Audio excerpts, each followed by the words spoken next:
করে জানান, নির্বাচন দপ্তরের এক কর্মীর পক্ষ থেকে এ নিয়ে চাপ সৃষ্টি করা হচ্ছিল। আরও 4 বিএলও একই ধরনের অভিযোগ তোলেন। পরের দিন সেলিম আহমেদ জেলা শাসকের কাছে লিখিতভাবে জানান তিনি কোনো অভিযোগ করেননি এবং তার স্বাক্ষর জাল করা হয়েছে।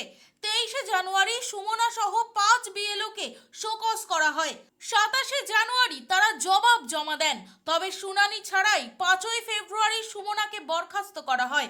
অন্যদের বিরুদ্ধে কোনো পদক্ষেপ নেওয়া হয়নি। তার বিরুদ্ধে মিডিয়ায় কথা বলা, কর্তব্যে অবহেলা ও নির্বাচন কমিশনের নির্দেশ অমান্যের অভিযোগ আনা হয়েছে। তিনি আদালতে যাওয়ার প্রস্তুতি নিচ্ছেন বলে জানা গেছে। বিরোধীদের দাবি, ভোট সংক্রান্ত অনিয়মের অভিযোগে অন্যত্র অভিযুক্তদের বিরুদ্ধে ব্যবস্থা না নিয়ে অভিযোগ ফাঁস করায় বিএলওর বিরুদ্ধে পদক্ষেপ নেওয়া হয়েছে, যা নির্বাচন কমিশনের ভূমিকা নিয়ে প্রশ্ন তুলছে। ডিপার্টমেন্টালি আইডেন্টিফাই হয়েছে, এখন এটাও এনশিওর করা হয়েছে কোনো জেনুইন মানুষের নাম ভোটার লিস্ট থেকে ফাটা হইতো না, কোনো জেনুইন মানুষের নাম ফাটা হইতো না, এটা এখন আইডেন্টিফাই হয়ে গেছে। আর যারা এরকম অবজেক্টর, যারা ফলস, এটার ইনকোয়ারি করা হইব, অ্যাকশন নিব।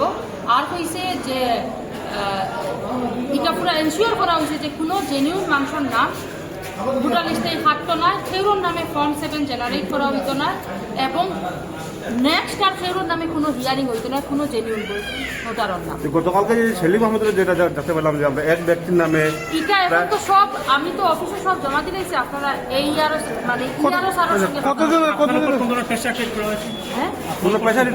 না না কোনো ক্রিয়েট করা হয়েছে না। আমরা ডিপার্টমেন্টালি আমরা এমপ্লয়ি কেন, তো ডিপার্টমেন্টালি আমরা বইয়া কালকে যেটা আমরা ইলেকশন অফিসারের কাছে যে আমরা ফর্মগুলো জমা দিয়ে গেছিলাম কাজ না করিয়া, এটা এখন ডিপার্টমেন্টালিও আইডেন্টিফাই হয়ে গেছে যে এটা বাইরের কেউ করে, বাইরের কেউ ভুয়া আইডেন্টিটি, অন্য মানুষের আইডেন্টিটি ব্যবহার করে অ্যাপ্লাই করে, এটার উপরে তারা এখন অ্যাকশন নিব।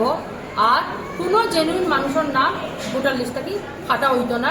আর এটার লাগি আমরা বিএলওরা আমরা যে কাজ করার আমরা করবো, এই ইয়ারও সাররা আমরা ইলেকশনের যেরকমভাবে এসআর অতদিন হাউস টু হাউস ভেরিফিকেশন ঠিকঠাকভাবে হাউস টু হাউস ভেরিফিকেশন ইত্যাদি হয়েছে, এইভাবে নেক্সটও হইব।